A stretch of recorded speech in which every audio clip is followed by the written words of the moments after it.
Olá, como vai? Tudo bem? Coisa boa, estamos aqui então para mais um vídeo. Eu e meu inseparável café aqui no Crença Café e eu quero te convidar então para expandir um pouquinho a tua cabeça hoje. Hoje na minha caminhada foi algo bem interessante. Quero compartilhar contigo, eu estava caminhando e eu identifiquei algo muito legal que é simplesmente eu não sei se tu já ouviu falar, mas tem algo a ver com um ponto de corte, né? Como assim, Mário? Ponto de corte? Bom, deixa eu explicar. Alguns dias atrás eu estava caminhando, eu gosto de caminhar e tal, só que eu não estava mantendo todos os dias essa caminhada. E quando eu mantive todos os dias, eu percebi que foi muito simples para eu caminhar e manter meu fôlego, foi algo muito bacana. Aí eu parei uns 10 dias de caminhar. E quando eu retomei minha caminhada, nossa, foi algo pesado, foi algo difícil.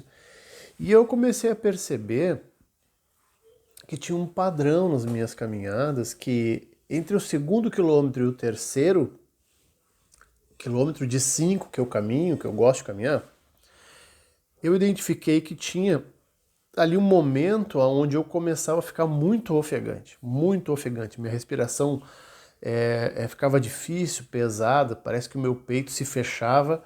E entre o segundo e o terceiro quilômetro, então eu tinha muita dificuldade, eu perdia muito facilmente o fôlego. E eu não tinha parado para tornar consciente isso, né? Pensado nisso e tornar consciente, ou seja, eu comecei a me dar conta e tornei algo mais claro hoje, no dia de hoje, mesmo trabalhando com crenças, mesmo trabalhando com treinamento, mesmo trabalhando e ajudando pessoas a mudar a crença limitante. Eu demorei para me dar conta, para sentir essa mudança, essa diferença aqui dentro, né? Ou seja, eu percebi que o ponto de corte para que eu começasse a travar na caminhada era entre o segundo e o terceiro quilômetro. Ou seja, eu começava então, a minha ofegância ficava muito mais intensa ali a partir do segundo quilômetro. E foi curioso, até comentava para minha esposa agora pela manhã, depois da caminhada, que eu não tinha me dado, isso não estava claro para mim, né? Ou seja, eu percebia que estranhamente o meu momento mais crítico ao longo da caminhada não era o quinto quilômetro, não era o final da minha caminhada, não. Era simplesmente entre o segundo e o terceiro. E eu comecei a perceber isso e hoje ficou muito, muito evidente essa dificuldade, né? E por que eu estou trazendo isso aí hoje? O que tem a ver a caminhada com um assunto que eu venho falando, que é medo de falar em público, medo de se expor, medo de simplesmente gravar os vídeos, ajudar outras pessoas através de conteúdos, assim como eu estou fazendo agora. E eu percebi algo muito curioso, né? Então eu quis fazer essa junção, ou seja, todos nós temos pontos de corte. O meu ponto de corte em relação à minha limitação era entre o segundo e o terceiro quilômetro.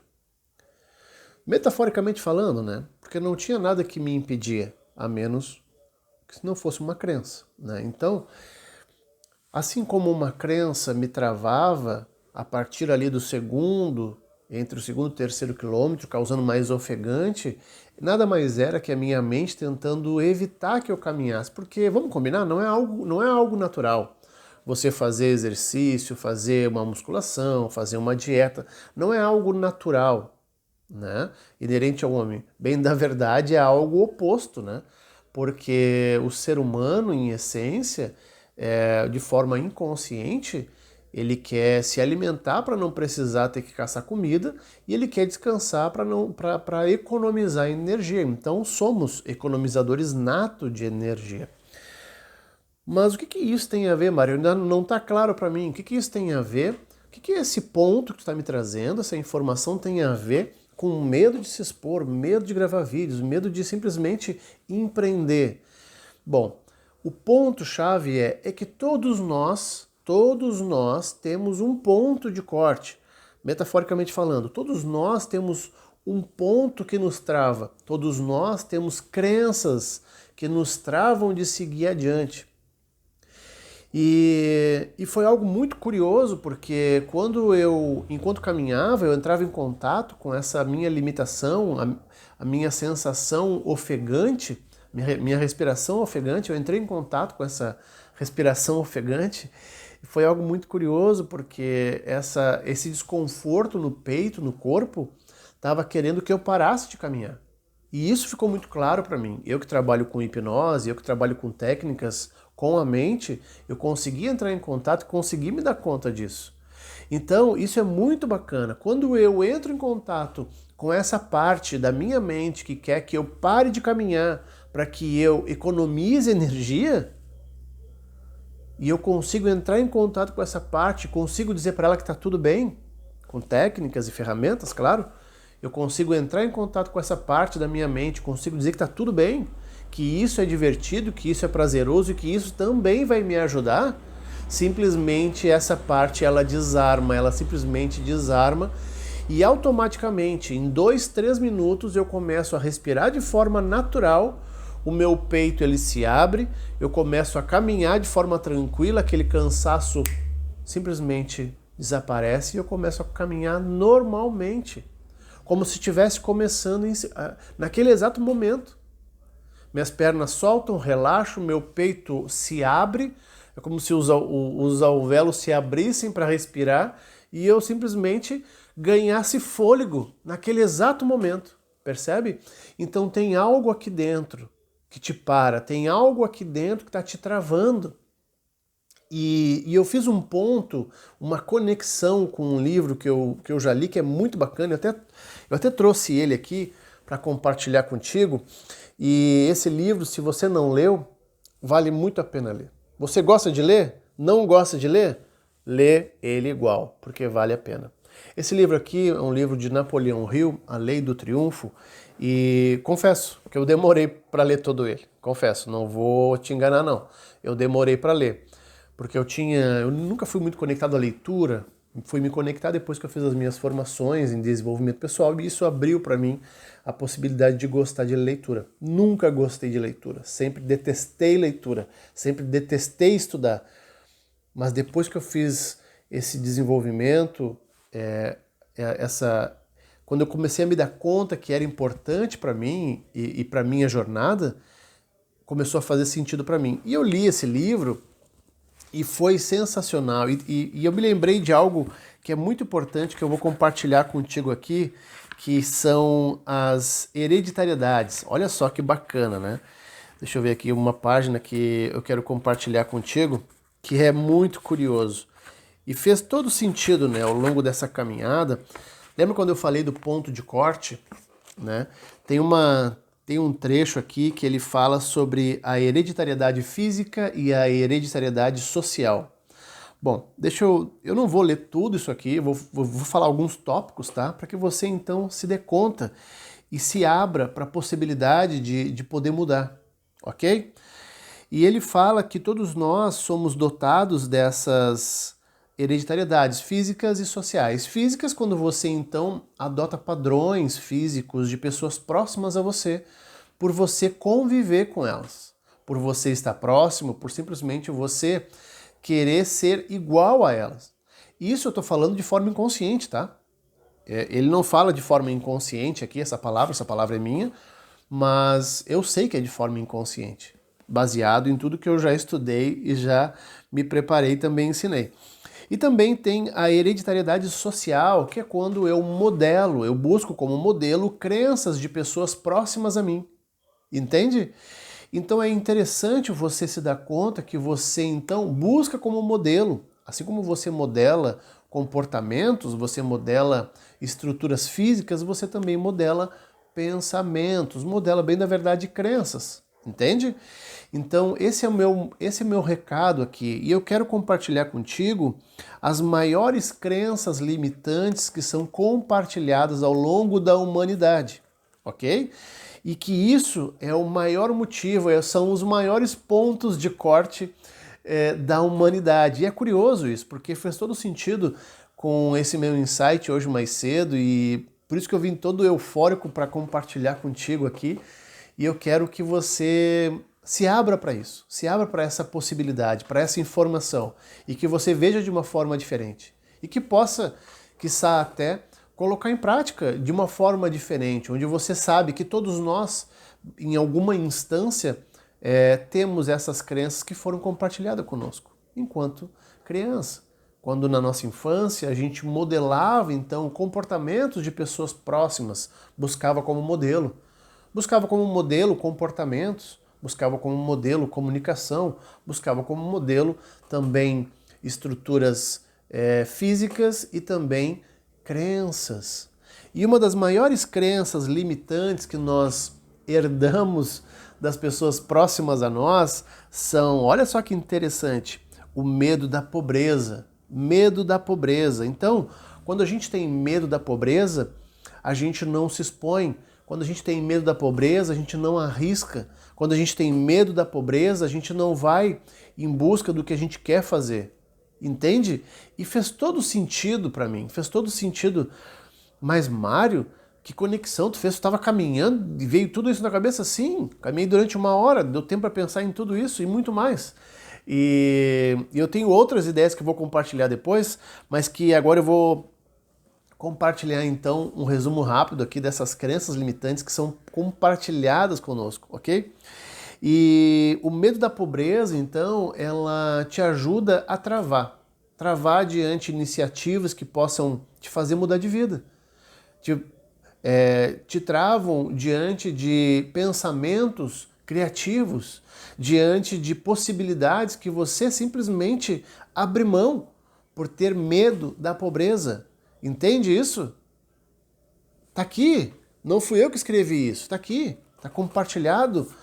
É só você ler com calma e você vai ver que todos nós herdamos várias crenças limitantes e isso nos cegam, isso nos travam, isso nos bloqueiam diante da vida pessoal e diante da vida profissional.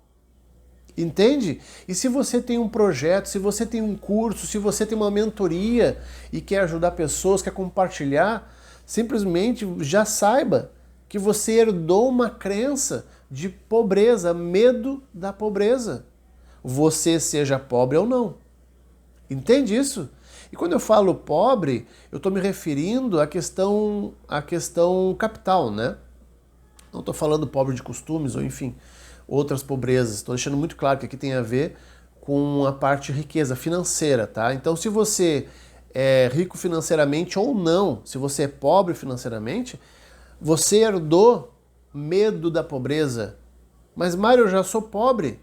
Eu não tenho medo da pobreza, eu já sou pobre. Não, você teme a pobreza. Porque a pobreza te leva para estágios piores ainda. Está conectado ao teu instinto de sobrevivência, prover. Está conectado diretamente à sobrevivência. Entende isso? É muito forte isso, é muito profundo isso. E ninguém nos ensina isso na nossa infância. Pelo contrário, ferro com a nossa cabeça durante a nossa infância. Nos ensinam a ter medo da pobreza na nossa infância. Ah, Mário, mas que negócio pesado é esse? Sim, é pesado, sim. Mas se você não está preparado para ouvir isso, você não está preparado para se livrar desse medo.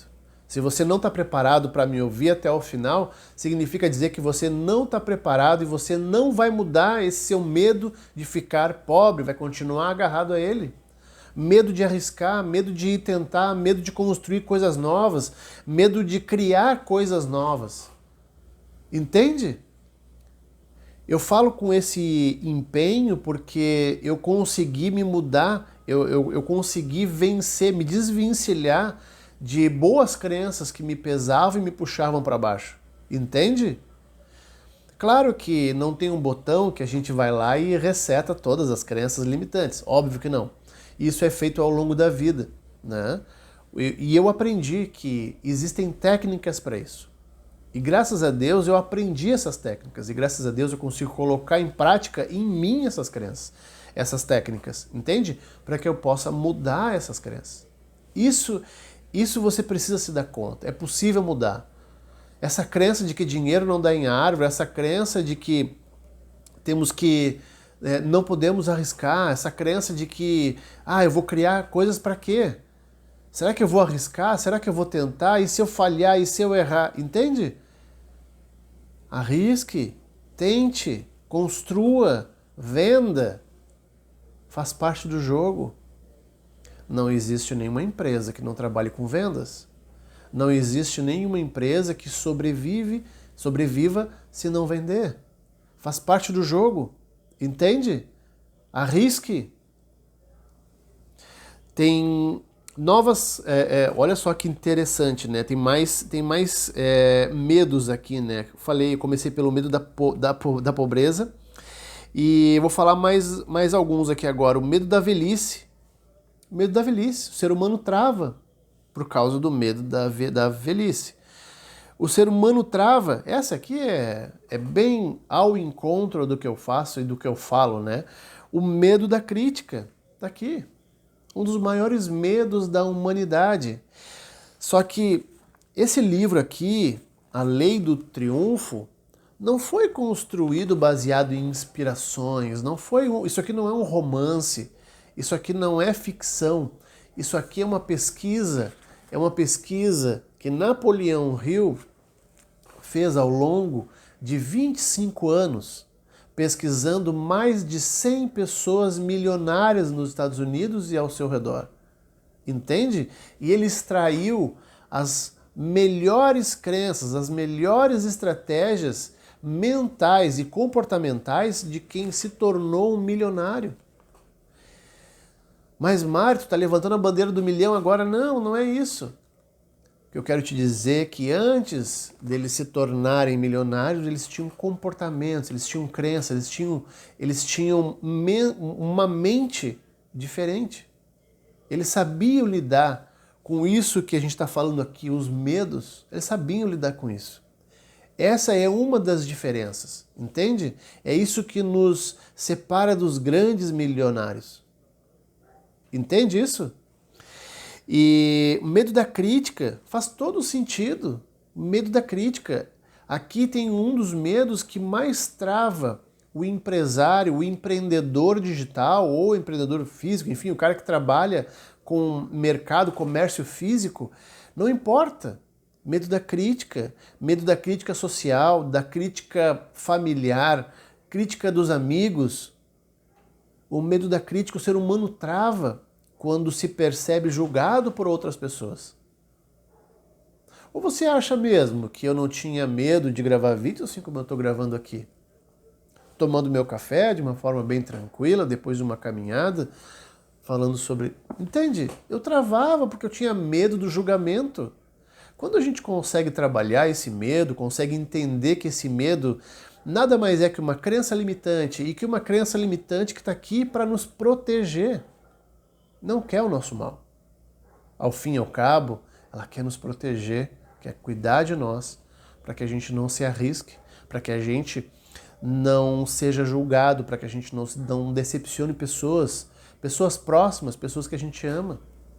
Entende isso? Então, quando a gente entende que o medo da crítica é mais um medo que nos foi passado, que nos foi presenteado através dessa herança, através de crenças, simplesmente você trava toda vez que você esbarra nessas crenças. Entende isso?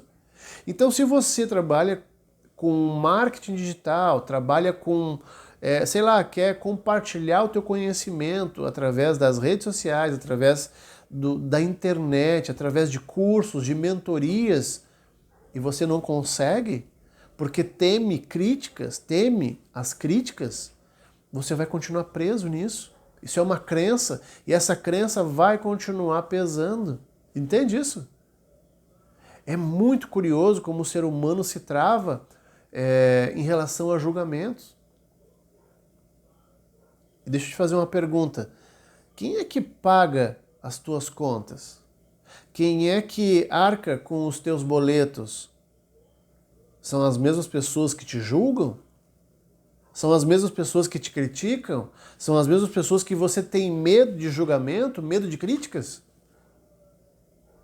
Responda para você só agora.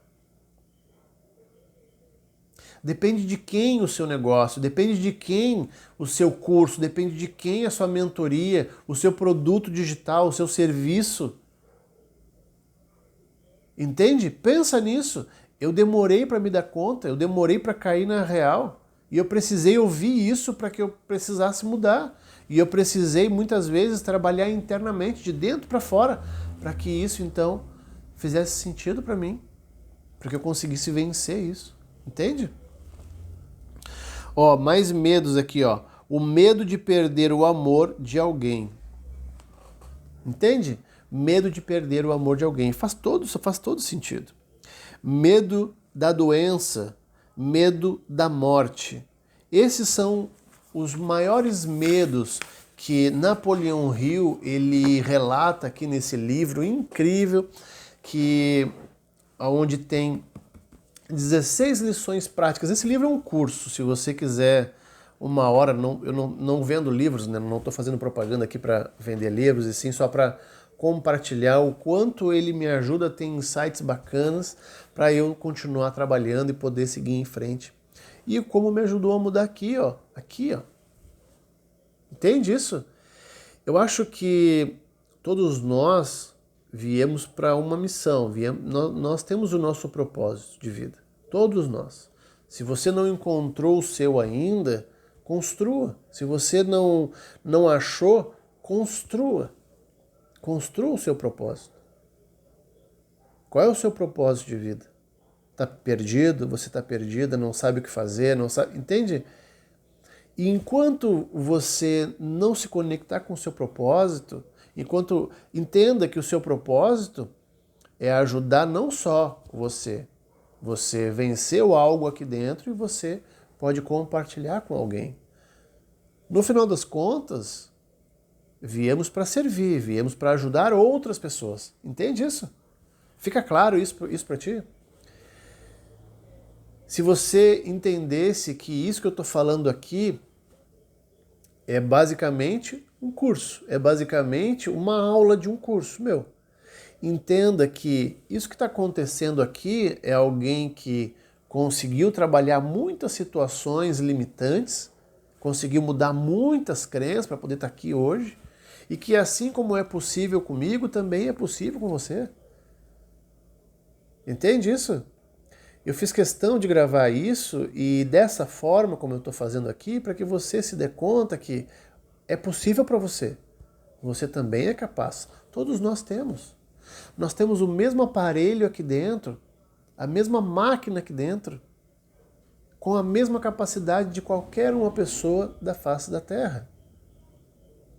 Rockefeller, Henry Ford, qualquer presidente, qualquer mendigo. Entende? Todos nós temos a mesma capacidade. O hardware é o mesmo. O hardware é o mesmo. O que muda são as crenças, o software que foi instalado ao longo da nossa infância. Entende isso? E se você vai ficar ainda preso atrás desses medos, você nunca vai se conectar com o seu propósito de vida, com o seu caminho, com a sua missão. E o meu propósito é te ajudar a se libertar disso, a se liberar disso. E pode ter certeza, enquanto você não encontra o seu propósito, não constrói o seu propósito, não vive a sua missão, pode ter certeza, você vai trabalhar para alguém que tem o seu propósito. Você vai trabalhar para alguém que tem a sua missão, que está colocando a sua missão em dia. Entende isso? Isso é interessante você se dar conta, porque se você não trabalha para o seu propósito, você vai trabalhar para o propósito de alguém. Simples assim. Então, se isso que eu estou falando aqui não te motiva, se isso que eu estou falando aqui não causa algum desconforto aí dentro, não mexe aí dentro, pode ter certeza, você não vai mudar. Você não vai mudar, você vai continuar como está. Se você já começou essa caminhada, se você já começou a virar a chave, opa, tá no caminho. Te agarra a isso que eu trouxe aqui e segue em frente. Segue fazendo. Que se dane quem vai criticar. Grave uns stories e posta. Se exponha nas redes sociais. Se exponha no mercado, se exponha no mercado digital, se exponha, se você trabalha no mercado regional, vai lá e se exponha. Entende isso? Vai lá. Te joga na granada. Faz parte do jogo. Se expor é para adultos. Se você não se expõe, se você tem medo de se expor, pode ter certeza, tem crenças de infância ecoando muito forte aí, e te impedindo com alguns desses medos que eu trouxe aqui agora. Medo da morte, medo da pobreza, medo da doença, medo de perder um amor ou de perder alguém, medo da crítica. Então, essa é a minha dica, agradeço você por ter me acompanhado até aqui. Se você, aonde você estiver assistindo, se você gostou, curta, compartilhe, me siga para mais informações, que é sempre bacana estar aqui compartilhando com você. E se você quer dar o próximo passo, se você quer mexer aqui dentro, como eu mexi, quer ressignificar muitos traumas, muitos bloqueios aqui dentro, como eu ressignifiquei, pode me procurar, vai ter informações aqui embaixo e você vai conseguir então mudar isso de uma forma muito simples. Tá bom? Feito? Um forte abraço e a gente se vê por aí. Valeu, valeu, tchau, tchau.